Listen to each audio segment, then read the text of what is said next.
Toi, mon toit, avec Century 21, vendre, acheter, louer, gérer. Century 21 Immobilier. Toi, mon toit, toi, mon tout, mon roi, toi, mon toit. Devenir propriétaire pour la première fois, c'est un virage important dans une vie, mais un virage pas facile à négocier. Il faut dire que le primo-accédant démarre souvent de zéro, puisqu'il ne dispose généralement pas d'apport personnel ou de très peu. Mais ce n'est pas une raison pour se décourager, regardez. Mon premier achat, un studio. Le montage financier avait été assez compliqué, parce que convaincre les banques d'obtenir un crédit, c'est pas facile. Voilà, donc les premières années ont été plutôt difficiles, mais je regrette pas. Aujourd'hui, grâce à l'achat de ce studio, acheter ces 2 pièces a été beaucoup plus simple. J'avais un apport cette fois-ci.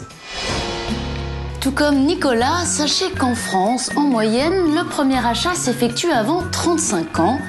Enfin, dernier conseil, n'hésitez pas à vous renseigner sur les aides dont vous pourriez bénéficier. À toi, mon toit. Benjamin Mondou, est-il difficile aujourd'hui d'être primo-accédant ? Il y a 2 facteurs principaux pour devenir propriétaire. D'une part, l'apport personnel et d'autre part, la capacité d'emprunt. Lors d'un premier achat, l'apport personnel est souvent limité, voire inexistant. Quant aux capacités d'emprunt, les primo-accédants sont en majorité des jeunes couples en début de carrière professionnelle avec des revenus peu élevés, d'où un montant d'emprunt restreint. Alors, pour répondre à votre question, je vous confirme, oui, c'est compliqué aujourd'hui d'être un primo-accédant. Mais alors, comment faire ?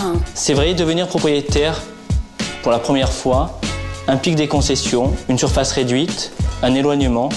Il ne faut pas négliger les efforts à accomplir, surtout les premières années. Mais devenir propriétaire de son logement demeure la meilleure façon de se constituer un patrimoine et de protéger sa famille. Merci. Toi, mon toit. Avec Century 21 Immobilier.